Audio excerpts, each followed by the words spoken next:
We are here at the United Nations, where we have just handed a letter to the Secretary General rejecting the continued biased comments of his spokesperson on the ongoing U.S. military buildup of our coasts.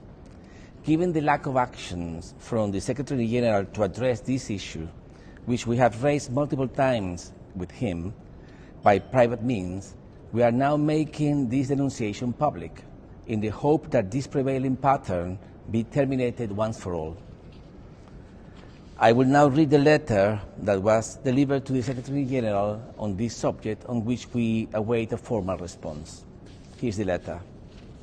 Distinguished Secretary General, once again, I am compelled to address Your Excellency in the opportunity of referring to comments made on November the 12th, 2025 by Mr. Stefan Dujarric, spokesperson to the Secretary General during his daily press briefing.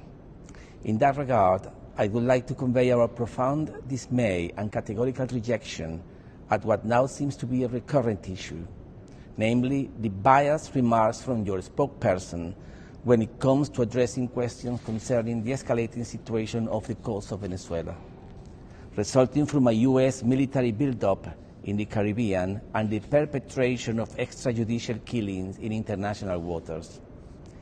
In his later remarks, yet again, your spokesperson called for the situation to be de-escalated, a call that was surprisingly made equally to both the United States of America and the Bolivarian Republic of Venezuela. This is a grave misrepresentation of the facts and an immoral equivalence between the aggressor and the victim. I extensively addressed this very issue during our last bilateral meeting on August 28, 2025.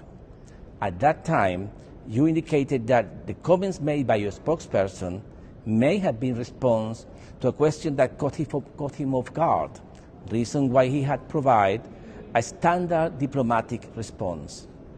Since then, 2 additional episodes of the same nature have been registered. We cannot but conclude that this is no longer an oversight, but a clearly assumed position by the Secretariat in disregard for the concerns then expressed.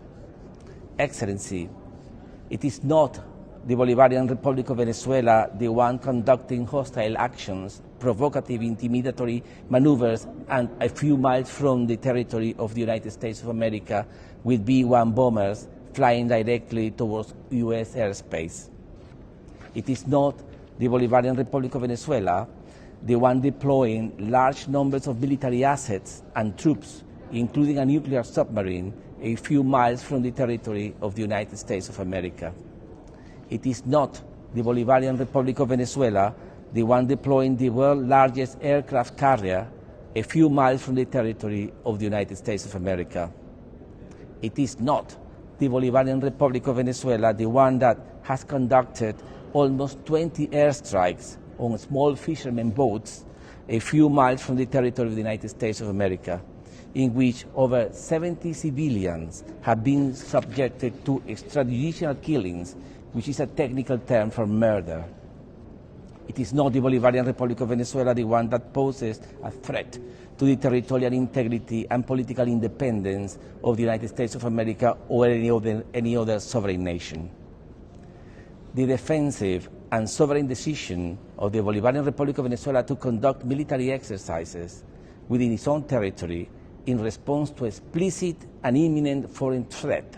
It is a legitimate right of any state under the Charter of the United Nations. These actions of self-preservation can in no way be equated with those of an offensive nature as currently executed by the United States of America.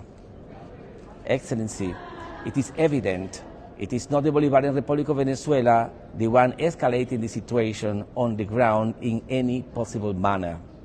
Hence, the question to both you and your spokesperson could be, why to continue pushing a discourse that is baseless, that has no connection whatsoever with facts on the ground, and that only serves to the narrative of a warmongering regime?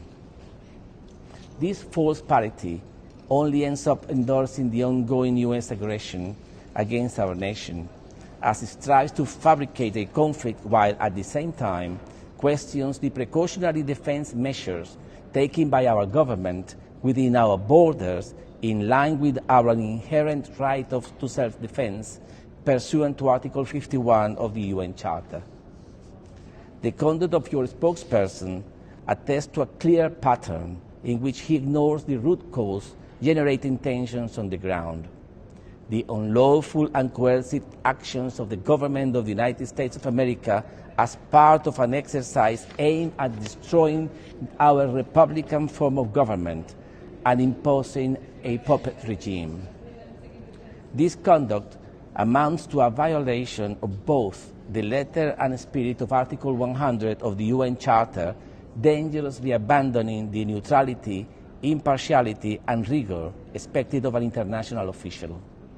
By refusing to identify the aggressor and instead issuing vague, symmetrical calls for de-escalations, your spokesperson is failing in his duty to uphold the principles enshrined in the Charter of the United Nations, particularly the one referring to the prohibition on the threat of use of force against the territorial integrity and political independence of any state as contained in Article 2.4.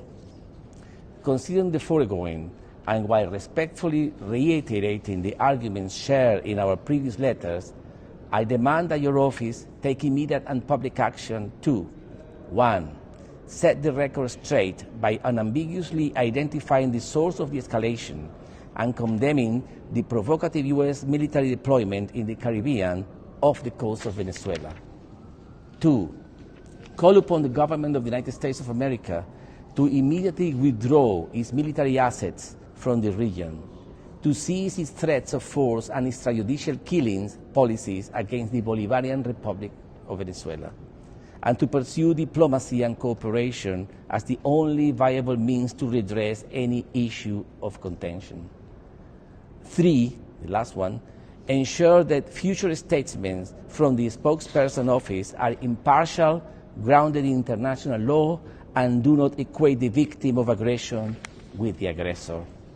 I thank you for your attention to this important issue that goes to the core of preserving the very integrity, neutrality, and independence of the United Nations as an international organization.